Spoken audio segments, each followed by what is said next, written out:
Hello बच्चों, so let's see this question.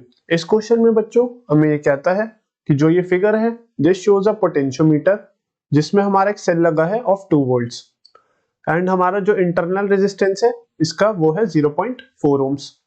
And बच्चों ये हमें कहता है कि हमारा एक कांस्टेंट ईएमएफ ऑफ 1.02 वोल्ट्स का एक स्टैंडर्ड सेल है that is maintained across the ends of this resistance of 600 kilo ohms। So एक मॉडरेट करंट ये हमें पास करता है through this circuit and gives a balance point of 67.3 centimetre length of the wire. इसका जो balance point है that is 67.3 centimetre length of the wire. So to ensure very low currents drawn from the standard cell, एक 600 kilo ohms का एक resistor इससे connect कर दिया in series which is shorted close to the balance point. The standard cell, then हमने जो standard cell था इसको रिप्लेस कर दिया by a cell of unknown EMF E. तो अननोन ईएमएफ ई का एक सेल है उसको रिप्लेस कर दिया from by this cell.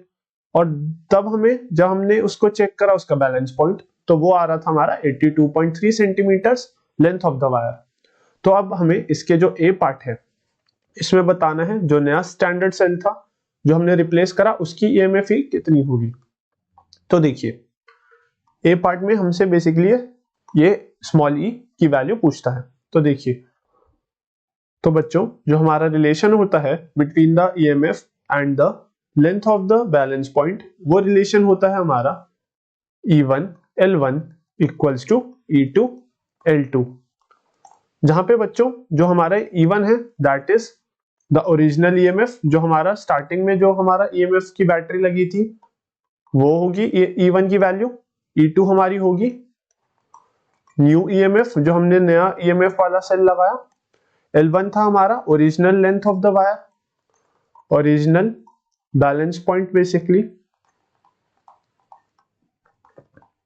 And हमारा यहाँ पे L2 था न्यू बैलेंस पॉइंट। तो अब देखिए इस फॉर्मूले में हमें E1 पता है which was the original EMF that was 1.02 volts.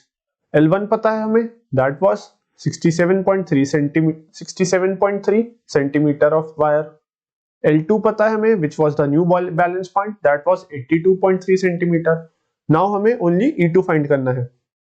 तो यहां से हमारा E2 आ जाएगा that will be equal to E1 L2 upon L1। Values put करें, वैल्यूज है 1.02 into L2, L2 is 82.3 upon L1, L1 है हमारा that was 67.3। So upon solving ये हमारा E2 की वैल्यू आ जाएगी अल्टीमेटली 1.247 वोल्ट्स। सो जो न्यू स्टैंडर्ड सेल की वैल्यू है दैट इज 1.274 वोल्ट्स। अगर हम इस क्वेश्चन का बी पार्ट देखें तो इसके बी पार्ट में पूछता है what purpose does the high resistance of 600 kilo ohms have. So basically बच्चों जो हमारा 600 किलो ओम्स का रेजिस्टर होता है which is connected in series with this standard cell, वो ये होता है कि जब हमारा गैल्वेनोमीटर बैलेंस पॉइंट से दूर हो जाएगा तो जो उससे पास होने वाला करंट होगा उसकी हमारी जो वैल्यू हो वो डिक्रीज कर दे सीरीज रेजिस्टर, जिससे कि हमारा गैल्वेनोमीटर डैमेज ना हो। So basically current through galvanometer when movable contact is far from balance point. जब हमारा जो मूवेबल कॉन्टैक्ट है वो बैलेंस पॉइंट से दूर होगा तो जो उससे पास होने वाला करंट है गैल्वेनोमीटर से उसकी वैल्यू थोड़ी कम हो जाए जिससे कि वो डैमेज ना हो। So we connect this 600 kilo ohms resistor. अगर हम सी पार्ट देखें, in the C part it says is the balance point affected by this high resistance? So the answer is no. The balance point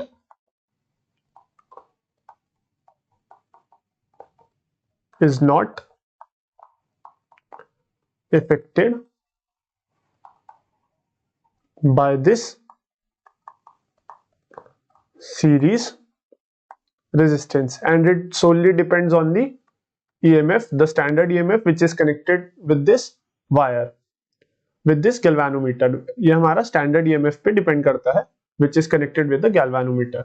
अगर हम इस question का D part देखें, so the D part says would the method work in the above situation if the driver cell of the potentiometer had an EMF of 1 volt instead of 2 volts. So the answer for this D part is बच्चों no. Because बच्चों अगर हमारी driver cell की value कम होगी as compare to the secondary cell, जो हमारा ये स्टैंडर्ड सेल लगा है, इससे हमारी अगर वैल्यू कम होगी इस ड्राइवर सेल की, so basically no current will flow through this galvanometer and हमें बैलेंस पॉइंट नहीं मिलेगा in this potentiometer. So the answer is no. If the value of driver cell is less than that of standard cell or the secondary cell, then there will be no balance point on the wire. There will be no balance point on the wire. अगर हम इस question का last part देखें which is the E part,